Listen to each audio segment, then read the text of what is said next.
জাতীয়তাবাদী দল সারা দেশে প্রত্যেকটি উপজেলায় বিজয় মিছিলের কর্মসূচি পালন করছে। এই বিজয় মিছিল কেন?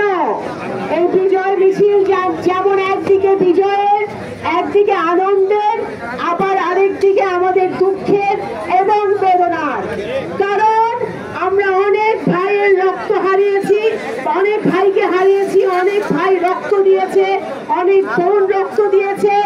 আমাদের 15 বছরে আমাদের অনেক নেতা কর্মী গুম হয়েছে, খুন হয়েছে, অনেক বাবা তার ছেলে মেয়েদেরকে হারিয়েছে, অনেক স্ত্রী তার স্বামীকে হারিয়েছে, অনেক ছেলে মেয়ে তার বাবাকে হারিয়েছে।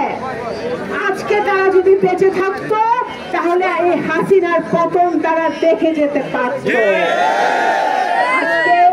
আজকের দিনে দাঁড়িয়ে আমরা সেই সকল শহীদ পরিবারদেরকে স্মরণ করি যারা এই আন্দোলনে বিভিন্ন সময়ে আন্দোলনে শরীক হয়ে পুলিশের গুলিতে নিহত হয়েছে। হাসিনার ফ্যাসিবাদী পুলিশ র্যাব দিয়ে তাদেরকে অত্যাচার করা হয়েছে। তারা আয়না ঘরে থেকে অনেক আমাদের বিএনপির নেতা কর্মী এবং বাংলাদেশের অনেক পর্যায়ের জনগণ আয়না ঘরে গিয়ে ফিরে আসতে পারে নাই। তাদেরকে আমরা স্মরণ করছি এবং যারা গুম হয়েছে তাদের পরিবার যেন বিচার পায়। আজকে এই তত্ত্বাবধায়ক সরকার,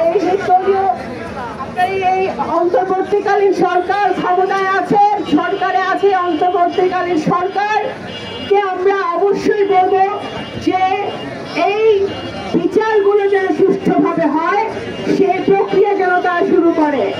আমি ফলক করে বলতে পারি বাংলাদেশ জাতীয়তাবাদী দল আগামী দিনের নির্বাচনে জনগণের ভোটে নির্বাচিত হয়ে যদি সরকার গঠন করতে পারে তাহলে এই যারা গুলির অর্ডার দিয়েছিল, যারা আয়না ঘরে মানুষকে নির্যাতিত করেছিল, যারা খুন করেছিল, যারা খুন করেছিল, তাদের প্রত্যেকের বিচার বিএনপি অবশ্যই করবে। আজকে আমরা 5ই অগস্টে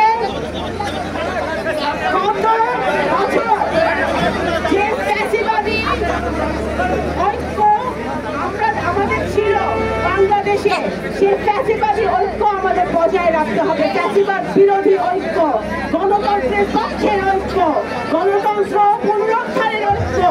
আমরা সারা বাংলাদেশ একসাথে হয়েছিলাম, নারী পুরুষ সকলে মিলে, প্রান্তিক জনগোষ্ঠী সকলে, ধর্ম বর্ণ গোত্র নির্বিশেষে গত বছর আমরা ঐক্যবদ্ধ হয়েছিলাম ফ্যাসিবাদ পতনের জন্য, গণতন্ত্র রক্ষার জন্য, বাংলাদেশের আবার আইনের শাসন, আবার সুবিচার ফিরিয়ে আনার জন্য, কথা বলার অধিকার ফিরিয়ে আনার জন্য এবং ভোটাধিকার ফিরিয়ে আনার জন্য আমরা যে ঐক্যবদ্ধ হয়েছিলাম, সে 1 বছর পরে 2025 সালে আমরা সেই ঐক্য ধরে রাখতে চাই।